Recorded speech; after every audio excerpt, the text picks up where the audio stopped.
বাংলার 6টি উপনির্বাচনে সবুজ ঝড়, ফের বিজেপির ভরাডুবি। নৈহাটিতে জয়ী হলেন তৃণমূল প্রার্থী সনদ দে, সিতাইয়ে জয়ী হলেন তৃণমূল প্রার্থী সঙ্গীতা রায়। পরপর আপনাদের সামনে রাখছি এই 6টি বিধানসভা কেন্দ্রের উপনির্বাচনের সবকটিতেই বড় ব্যবধানে জয়লাভ করেছে তৃণমূল কংগ্রেস এবং সবকটিতেই 2021-এর তুলনায় জয়ের ব্যবধান তৃণমূল প্রার্থীরা বাড়িয়েছেন। 6 জায়গার এক ছবি, তৃণমূল কংগ্রেসের কর্মী সমর্থকেরা উৎসবের মেজাজে একে অপরকে সবুজ আবিরে রাঙিয়ে দিচ্ছেন।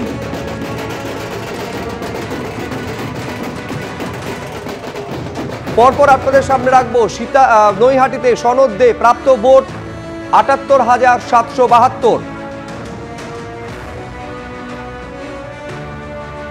এরপর সিতাই সঙ্গীতা রায়, জগদীশ চন্দ্র বর্মা বাসুনিয়ার স্ত্রী, তিনি জয়ী হয়েছেন, তার প্রাপ্ত ভোট ১,৬৫,৯৮৪।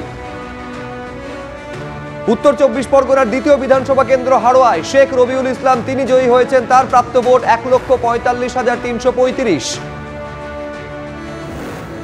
মাদারিহাট জয়প্রকাশ টোপ্পো, তৃণমূল কংগ্রেস প্রার্থী, তিনি জয়ী হয়েছেন, প্রাপ্ত ভোট ৭৯,১৬৮।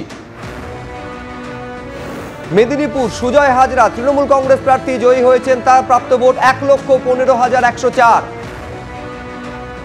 বাঁকুড়া তালডাংরা বিধানসভা কেন্দ্র ফাল্গুনী সিংহ বাবু, তৃণমূলের জয়ী প্রার্থী, তার প্রাপ্ত ভোট ৯৮,৯২৬।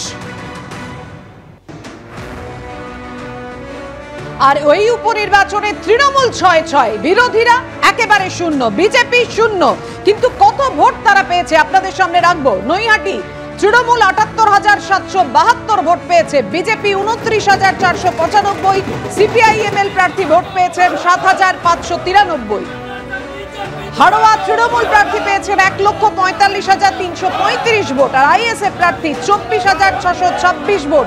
১৩% ভোট পেয়ে দ্বিতীয় স্থানে আইএসএফ প্রার্থী, বিজেপি ১২,৯০২। সিতাইয়ে তৃণমূল ১,৬৫,৯৮৪ ভোট পেয়েছে, বিজেপি ৩৫,৩৪৮ আর কংগ্রেস প্রার্থী ৯,১৭৭। মেদিনীপুরে তৃণমূল ১,১৫,১০৪, বিজেপি ৮১,১০৮, সিপিআই প্রার্থী ১১,৮৯২।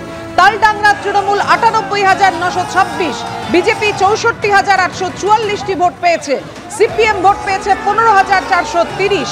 মাদারিহাটের তৃণমূল প্রার্থী ৭৯,১৬৮ ভোট পেয়েছে। মাদারিহাটে প্রথম জোড়া ফুল ফুটল আলিপুরদুয়ারের এই মাদারিহাট বিধানসভা কেন্দ্রে, বিজেপি ৫১,০১৮, আরএসপি ৩,৪১২।